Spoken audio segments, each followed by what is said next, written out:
Hello friend, welcome to Kalpana's kitchen. Hello friends, અથાણાની season પૂરજોશમાં ચાલુ થઈ ગઈ છે અને આપણે અવનવા અથાણા બનાવતા જ હોઈએ છીએ, કારણ કે ગુજરાતીઓ તો અથાણાના શોખીન છે.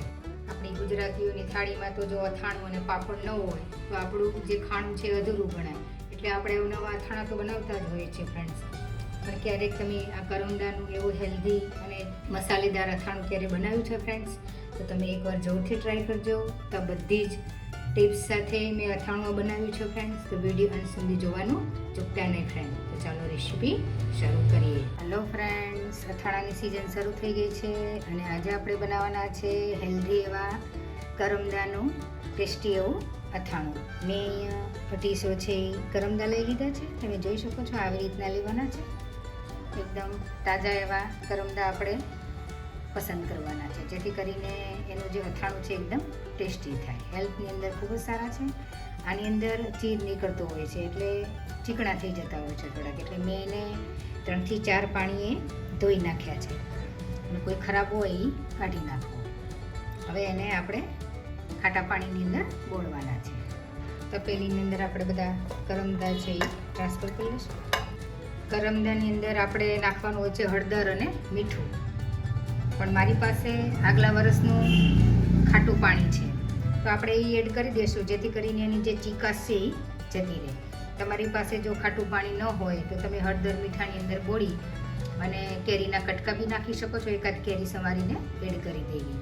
અને કેરી બી અવેલેબલ ન હોય તો એકાદ લીંબુ નીચોવી અને તમે હળદર મીઠાની અંદર બોળી અને આ પાણી બનાવી શકો છો. મારી પાસે રેડી હતું એટલે હું હળદર અને મીઠું અલગથી એડ નથી કરતી. આપણે આની અંદર આપણે એડ કરી દઈશું એને 4 દિવસ આપણે રહેવા દેવાનું છે ડૂબ. અને પછી આપણે એને બહાર કાઢી અને ત્યાર પછી આપણે એને મસાલા કરીશું. વચ્ચે વચ્ચે જ્યારે સમય મળે ત્યારે આને હલાવતા રહેવું, ઉપર નીચે કરતા રહેવું. મસાલાની અંદર જોઈ લઈએ. મેં લીધા છે મેથીના કુડિયા, એ 50 ગ્રામ છે અને ચમચીના માપથી જોઈએ તો 5 ટેબલ સ્પૂન છે. અને રાઈના કુરિયા છે એ 20 ગ્રામ છે અને 2 ટેબલ સ્પૂન છે. વરિયાળી બી 2 ટેબલ સ્પૂન છે અને 15 ગ્રામ છે. થોડીક હિંગ લીધી છે અને થોડા તેજાના છે. મેં અહીંયા તેલ લીધું છે 160 ml અને કપના માપથી જોઈએ તો આ પોણો કપ ભરીને મેં, આ પોણો કપનો જ માપ છે, આ પોણો કપ છે એમાં મેં લીધું છે ભરીને. મેં અહીંયા ગેસની ફ્લેમ છે એ ચાલુ કરી દીધી છે અને તેલ ગરમ કરવા માટે મૂકી દીધું છે. હવે આપણે એનો વઘાર કરીશું મસાલાનો. થોડું તેલ ગરમ થાય છે ત્યાં સુધી આપણે મસાલા બધા એકઠા કરી લઈએ. મેથી એડ કરી દઈએ, રાઈના કુડિયા એડ કરી દઈએ, હિંગ એડ કરી દઈએ, તેજાના અહીંયા છે એ ગોઠવી દઈએ. તમાલપત્ર લીધું છે અને થોડાક આપણે વળી લીધા છે. આ મસાલો મેં થોડો દરદરો જ લીધો છે. તમને વધારે થોડોક ઝીણો ફાવતો હોય તો તમે મિક્સરની અંદર થોડુંક ફેરવી શકો છો. તમે જોઈ શકો છો કે તેલ છે એ આવી ગયું છે. આપણે એક મરી નાખીને ટેસ્ટ કરી લઈએ અને જોઈ શકો છો કે ઉપર આવી ગયું છે. એટલે આપણે ગેસની ફ્લેમ છે એ બંધ કરી દઈશું. તેલ આપણે રેડી દઈશું અંદર, ઢાંકણ ઢાંકી દઈશું અને મિક્સ કરી દઈશું. થોડુંક ગરમ છે ત્યાં જ આપણે વરિયાળી એડ કરીશું. એકદમ ગરમ તેલમાં એડ નહીં કરવાની, એટલે તો શું થશે કે વરિયાળી છે એ કાળી પડી જશે. આપણો મસાલો છે એ ઠંડો થઈ ગયો છે. સૌથી પહેલાં આપણે મીઠું એડ કરીશું. મીઠું છે આ મારું શેકેલું છે, જેથી કરીને એનું મોઇશ્ચર હોય નીકળી જાય, એટલે શેકીને મેં રાખી દીધું. મીઠું તમારા ટેસ્ટ મુજબ તમે લઈ શકો છો. અહીંયા મેં મરચું લીધું છે કાશ્મીરી અને રેશમ પટ્ટો સાથે છે અને 40 ગ્રામ છે અને 4 ટેબલ સ્પૂન છે. તો આપણે એડ કરતા જઈશું. હળદર મેં એડ નથી કરી, કારણ કે આપણે કરમદાની અંદર હળદર મીઠાની અંદર બોળ્યા છે એટલે એનો કલર છે એ આવી જાય છે. છતાં બી તમારે એડ કરવી હોય તો તમે થોડી કરી શકો છો. ફ્રેન્ડ્સ, આપણા કરમદાને પલાળે 4 દિવસ થઈ ગયા છે. તમે જોઈ શકો છો પીળા એવા થઈ ગયા છે. જે આપણે લીલા હતા એની જગ્યાએ પીળા થઈ ગયા છે. તો હવે સૌથી પહેલાં તો આપણે એનું જે પાણી છે એ નિતારી લેવાનું છે. આવી રીતના કોઈ બી કાણાવાળું વાસણ લઈ અને આ પાણી છે આપણે નિતારી દઈશું. આ પાણી છે આપણે કોઈ બી જગ્યાએ યુઝ કરી શકીએ છીએ. ગરમર આપણે બોળવી હોય, મેથીનું અથાણું કરવું હોય તો એની અંદર આપણે યુઝ કરી શકીએ છીએ. એવું લાગે કે કોઈ કરમદો છે કાચો રહી ગયો છે, પલળ્યો નથી, તો આપણે એને બહાર કાઢી લઈશું આવી રીતના. અને હવે એક કપડાની અંદર આપણે 10-15 મિનિટ એને કોરા થવા માટે રાખી દઈશું. હવે આવી રીતના કોટનનું કોઈ કપડું લઈ અને એની ઉપર આપણે જે કરમદા છે એ સૂકવી દઈશું. ત્યાં સુધી એનું મોઇશ્ચર છે એ નીકળી ન જાય ત્યાં સુધી આપણે એને કોરા થવા રાખી દઈશું.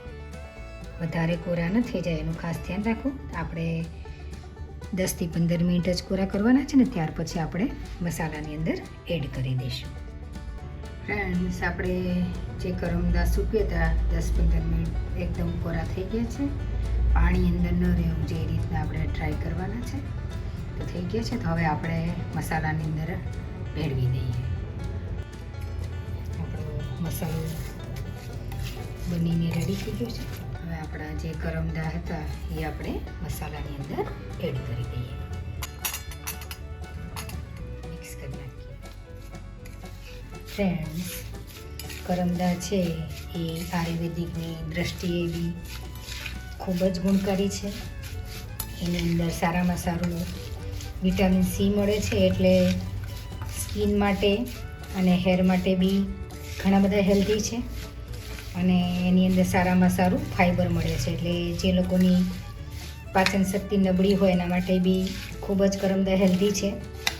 અને એન્ટીઓક્સિડન્ટ છે, એટલે આખા બોડીને એ ક્લીન કરવાનું કામ કરે છે. એટલે આયુર્વેદિકની દ્રષ્ટિએ ઘણા બધા ગુણકારી છે ફ્રેન્ડ્સ. અને તમારા વિસ્તારમાં ફ્રેન્ડ્સ આ કરમદા થાય છે કે કેમ એ મને કોમેન્ટ સેક્શનમાં ફ્રેન્ડ જરૂરથી જણાવજો. અને તમે કરમદાનું અથાણું કેવી રીતના બનાવો છો એ પણ મને કોમેન્ટ સેક્શનમાં જરૂરથી જણાવજો ફ્રેન્ડ્સ. આપણે એક સર્વિંગ પ્લેટની અંદર કાઢી લઈએ. આપણી પાસે થોડુંક તેલ વધ્યું તો એ થોડુંક આપણે તેલ એડ કરી દઈએ. તમે બરણીમાં ભરો પછી ઉપરથી એવું લાગે તો તમે એડ કરી શકો છો. આપણું અથાણું છે એ રેડી થઈ ગયું છે ફ્રેન્ડ્સ. હવે આપણે એક સર્વિંગ પ્લેટની અંદર ટ્રાન્સફર કરી લઈએ. ફ્રેન્ડ્સ, આપણું કરમદાનું હેલ્ધી અને ટેસ્ટી અને મસાલેદાર અથાણું બનીને રેડી થઈ ગયું છે ફ્રેન્ડ્સ. અને આ અથાણું આખું વરસ તમે બહાર સ્ટોર કરીને રાખી શકો છો. એક જ વસ્તુ યાદ રાખવાની છે કે તેલ છે એ ડૂબ બરણીની અંદર રહેવું જોઈએ, એટલે અથાણું તમારું આખું વરસ એવું ને એવું જ રહેશે ફ્રેન્ડ્સ, બિલકુલ બગડશે નહીં. અને કંઈ બી કોમેન્ટ હોય તો તમે મને કોમેન્ટ સેક્શનમાં જણાવી શકો છો ફ્રેન્ડ્સ. અને જો વિડીયો સારો લાગે ફ્રેન્ડ્સ તો ફ્રેન્ડ્સ અને ફેમિલીમાં જરૂરથી શેર કરજો ફ્રેન્ડ્સ. અને આવો હેલ્ધી વિડીયો તમને ફ્રેન્ડ્સ કેવો લાગે તો મને કોમેન્ટ સેક્શનમાં જરૂરથી જણાવજો ફ્રેન્ડ્સ. અને તમે આ વિડીયો ક્યાંથી જોઈ રહ્યા છો ફ્રેન્ડ્સ એ પણ મને ચોક્કસથી જણાવજો. અને આ અગાઉ પણ મેં ઘણા બધા અથાણાના વિડીયો શેર કરેલા છે.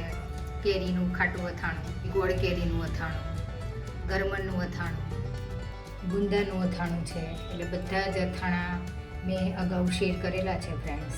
એ પણ તમે જોઈ શકો છો ફ્રેન્ડ્સ. અને કંઈ બી કોમેન્ટ હોય તો મને જરૂરથી ફ્રેન્ડ જણાવજો. તો મળીએ આવા જ અવનવા વિડીયો સાથે. તો બધા ફ્રેન્ડને જય શ્રી કૃષ્ણ, આવજો.